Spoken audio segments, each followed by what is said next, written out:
Stage directions, all right? Okay, here we go.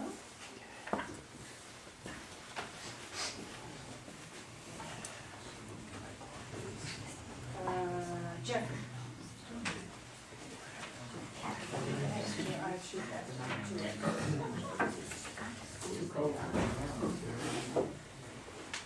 Okay. Whenever you're ready. Bobushka, a one-act play by Michael Solomowitz. Cast of characters, we have Jeffrey Miller, the father to Molly and Aaron, in his 50s and 60s. Overall a nice guy, but can be underhanded. Sharon Miller, Molly and Aaron's mother, in same age range. After years of being pushed around by her husband Jeffrey, she's more than ready to stand up for herself. Molly Miller, their smart daughter and a New York City law student, 18 through 25, who advocates for the underdog. And Aaron Miller, their charming, rational, impartial son, 22 to 30, an elementary school history teacher from Baltimore. The setting is the Miller kitchen, scene 1, present day, late afternoon, and scene 2, a couple of hours later. When the Millers convene to decide the fate of a sick family member, the health of the family interrelationships is put to the test. Scene 1, the kitchen of the Miller home. There's a center table with chairs, one set of the chairs and cardboard. On one of the chairs, a cardboard box. On the table are 2 pillboxes. At stage right is a garbage pail. Dog's food bowl is hidden from the audience. Jeffrey stands for stage far right. Sharon sits center stage at table. Molly stands far stage left. Molly facing away from her parents. I can't believe it. It's not fair. I will not allow you to do this. This should be a family decision and a unanimous one, and since I am part of this family, I vote nay. Case closed. Honey, your father and I... Sharon, please, I'll handle this. Molly, your mother and I did not make this decision lightly. We've been struggling with it for several months now, and I don't care, Dad. the bottom line is we feel it's the right time. Honey, please understand. We're doing what's best for Benjamin. How can you say that, Mother? How is this what's best for Benjamin? It may be what's best for you and Dad, but you're going to have a hard time explaining to the jury, i.e. me, how this is what's best for Benjamin. I only meant that considering his condition... Sharon, we don't need to explain ourselves. The decision was made and we stand by it. Molly and Aaron are going to have to trust our judgment and respect our wishes. That's all there is to it. Oh, really? Is that all there is to it? Wait until Aaron gets home. Then it'll be a fair fight. Me and him versus Napoleon and Josephine. I've spoken with your brother and he agrees that pulling the plug on Benjamin is best for the... Let's not speak in euphemisms, Dad. You're talking about murder. You want to kill an innocent member of this family, and the last time I checked the laws of New York, murder is still illegal. Molly, I'm glad you're taking law school seriously. But under the circumstances, we think this is the best solution. It's involuntary euthanasia, which is tantamount to assisted suicide. Under the law, you would need Benjamin's permission. Benjamin, our dog? Does he have to sign his name anywhere? In lieu of that, you would need his owner's permission. And since you and Mom graciously gifted him to your children as a Hanukkah present, I speak not only as Benji's legal representative, but also as his lawful owner, and I do not give my consent. Case closed again. Molly, dear, may I remind you that Benji is on medications to help with his pain. He cries whenever we leave the room, and lately he's been pooping all over the house. I don't care. Oh, I don't believe that, sweetie. If you love him like I think you do, then you have to consider his feelings in all this. Look, I understand his health is failing, but that's no reason to kill him. That's when you circle the wagons and take care of him. Isn't that what you taught us? Isn't that what a loving family is all about? Of course, honey, but there are extenuating circumstances. Really? Are there? Suppose, God forbid, Dad got sick. Oh, Jesus, here we go. And we didn't know if he'd ever get better. Would you, as his primary health proxy, agree to pull the plug? Molly, that's a terrible analogy. Well, I disagree. Mother? In your scenario, Would your father be pooping all over the house? Oh, for crying out loud. Let's, for argument's sake, say that he was. Okay, I see your point. I don't believe this. Well, you have to admit she's making a case. I can't believe we're even discussing it. Whose side are you on anyway? You wouldn't want me to pull the plug on you. I mean, without knowing for sure. There's no plug. There's no me. We're talking about a 15-year-old pug who, may I remind you, is not doing so hot. Did Dr. Hendricks say we'd know when the time is right? Oh, you mean the vet that has a vested financial interest in Benjamin's demise? Yes, that vet who has been caring for Benji since he was a 3-week-old pup. Treating him when he ran away the first time and didn't eat for almost a week. When he started shedding his hair for no apparent reason and we thought it would be, and 2 weeks ago when he ate an entire box of Godiva chocolates, a $50 gift box I might add, then spent the next few days getting it out of his system, room by room, all over the house. Well, who told you to buy dark chocolate? You told me that box cost you over $100. $50, $100, what's the difference? I had to clean it up. I think you forgot my birthday and ran out in desperation to buy the first thing you could find with a pretty ribbon on it. Excuse me, you two. I think we're getting a wee bit off topic. Why don't you just get me a bag of M&Ms, shoot me an email, and call it a day? Oh, there's no pleasing you, is there? I'm still waiting for you to replace that missing diamond from my engagement ring. You do remember my colorless, 1-carat marquee cut diamond, don't you? The one you barely even bothered looking for? The one you insisted we didn't need to insure? Okay, it was a cubic zirconia. Dang! Well, who had money for a real diamond back then? I knew it. I knew something was up and I wanted to get it appraised, and you said you'd take care of it. You didn't even take the ring. What did you do, forge the appraisal? I have a friend in the business. Oh, Daddy. Hello, everyone. Sorry I'm late. The voice of reason, hallelujah. Thanks for coming, son. Wouldn't have missed it for the world. That's what families are for, right? I rest my case. I did too good a job of bringing up the two of you. What did I miss? Oh, not much. Dad forgot Mom's birthday again, chits down her engagement ring, and wants to murder Benjamin for no apparent reason. I thought he was on his last leg. He is. Don't listen to your sister. Where is the little guy?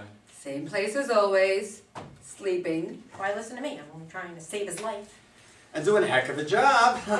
Your sister was defending O.J. If she was defending O.J. Simpson, she would have argued that his wife died of natural causes.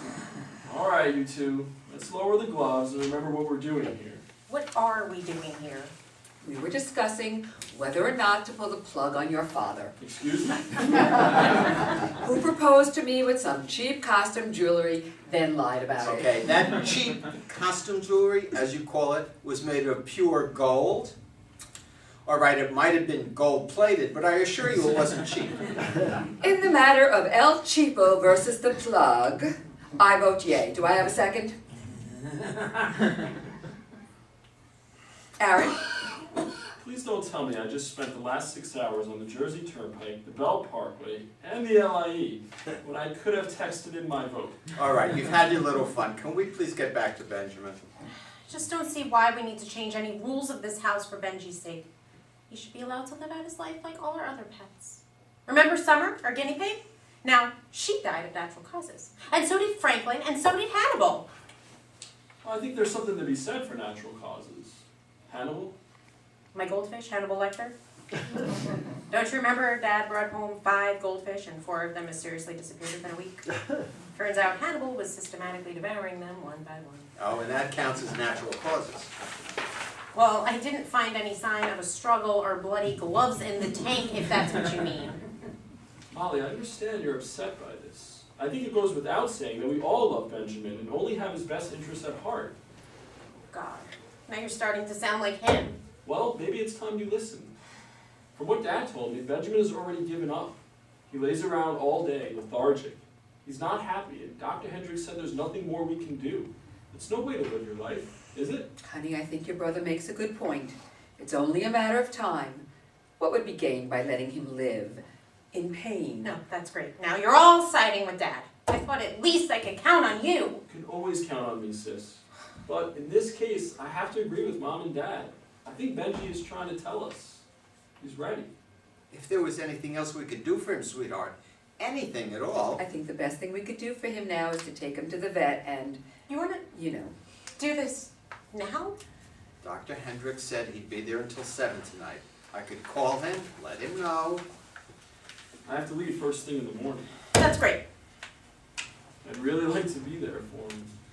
Why don't we go together as a family and show Benjamin how much we love him? Come on, everyone, front and center. I'm sorry. I know how close you two are, but I really believe we're doing the right thing. Very disappointed in all of you, especially you. Molly!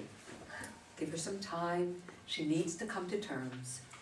I'll make the call. Do me a favor, Aaron. Get Benjamin ready. Aaron hesitates, nods, and exits. Lights lowered to half. Scene 2. Miller kitchen 2 hours later. As lights come up slowly to full, enter Miller family in a daze. Sharon picks up Benji's food bowl and places it on the table. Aaron rummages through the box on a chair and places it next to garbage pail. Jeffrey reaches for pillboxes, gives Sharon a look, then checks them before throwing them in the pail one at a time. Molly is holding Benji's collar intact. She sits. I'm glad you decided to join us, dear. Wouldn't have been the same without you. I'm sure Benji appreciated it. He was a trooper, wasn't he? So brave. I'm gonna miss him. We're all going to miss him. It wouldn't be the same around here without Mr. Houdini. I haven't heard you call him that in years. He was always disappearing. Didn't he used to jump the backyard fence? Who knew old Stumpy could jump a 4-foot fence? Your father had to put up chicken wire to contain him. I'd swear it had superpowers. Our own little Captain Marvel. What were some of the other names we had for him? Benedict Arnold.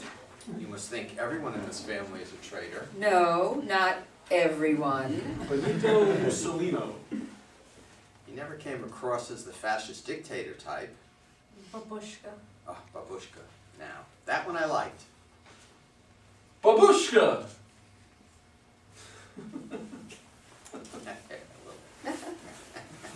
That was you, wasn't it? You found this thing, wrapped it around his head and paraded him around the room. So funny. Then we stuck him in that old baby carriage and pushed him outside. The neighbors didn't know what to make of him. Kept giving him a funny look. They thought we'd been invaded by aliens. E.T. phone home.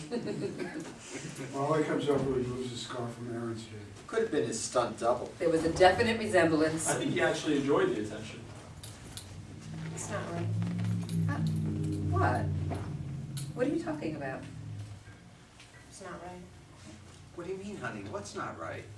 There should be another word. Another word. Another word for what? She clutches the scarf to her chest. She talks to herself. I love Benjamin. He was sweet, affectionate, loyal. He looked out for me. We looked out for each other. My little Bobushka. Where in God's name does love go when you die? Abandons you. Betrays you. Coward, deserting his post. Oh, Molly, sweetheart. It's a double-edged sword. For sure, it starts out all warm and fuzzy, but in the end it stabs you and leaves you with a bitter lump of regret. Molly. Too much power for a four-letter word. There should be a warning label or something when you bring an innocent puppy into your home. Then have him yanked away along with a chunk of your heart. We'll never see him again. Never hold him. It's not right. So pissed at you and you and you and God. Whoever's responsible for taking him away from me. So angry, so mad, I don't know what to do. I want to hit someone. I want to help them feel my pain, my outrage. I want them to know how much it hurts. Here, hit your father. What? Go ahead, take a swing. Bash that silly grin right off his buzz. Wait. What? Don't hold back, girl. Smack the living daylights out of him. Mom, what's gotten into you? Go on, do it. I promise you'll feel better. We'll all feel better. Are you nuts? So funny. Shut up, Jeffrey, and do the right thing for a change. I've waited 28 years for this moment. Go on, Molly. Do it for me, for you, for future generations. You're never gonna get a better shot. Go on. What are you waiting for? Pound this freaking lights out! Molly smiles and chuckles with subdued laughter. Aaron and Sharon burst into laughter as Jeffrey pulls away. For crying out loud. Oh, get over it. I was giving a chance to make it up to your daughter. Make it up to her for what? Give me a minute. I'll read the list. You should be in a straitjacket. Should have hit you myself. No, seriously, you need help. Aaron brings whiskey bottle and 4 shot glasses to the table. Okay, everyone, let's remember why we're here, shall we?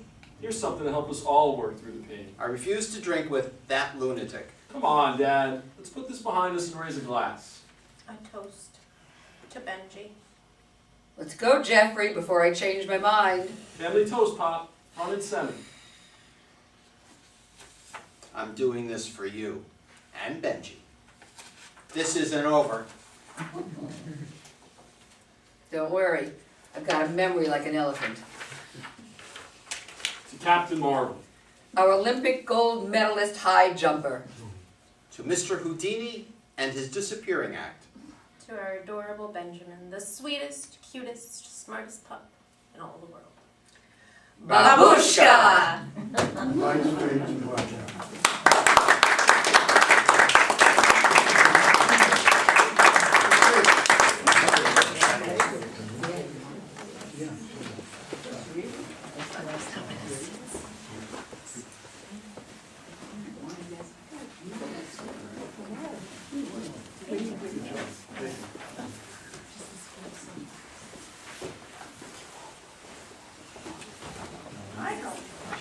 Joanne.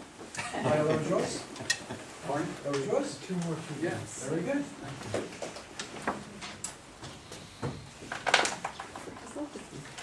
So it's, I don't know, you want me to start? Okay. It is based on a true story. We did lose our pug this summer, and I decided to write about it. He did poop around the house. So did you, I heard. She's a comedian, Beth. And you might have, well, I'm waiting for someone to say that they may have recognized a part of the play, that I paid homage to something, but nobody recognized it. Really? All right. Oh, I know you did, yes, one did, in fact. That part about hit 'em, Yeah. I did kind of borrow it from something, if you remember. Oh, the Steel Magnolia. Yeah, you I always loved that scene, I just loved it, and it's been 30 years, and, you know, most of you didn't know. Pardon? I said, it's some public domain. That's right, that's right. I didn't steal a word for it, I wrote my own piece, but I liked the idea of, There's threats of hitting a lot of places. yeah, okay, there you go. So I didn't even pay homage to it. I made it up. Anyone have any questions or suggestions or? Submitted to TV, it would make a wonderful episode for many a sitcom, Oh, and give it a little more depth. okay. Thank you, I appreciate that. I thought it was believable and moved smoothly. I like the fact that you distinguished the characters well, but with their lines, came across quite well. Thank you. I thought you guys did a great job, really. Thank you. Yeah, very good.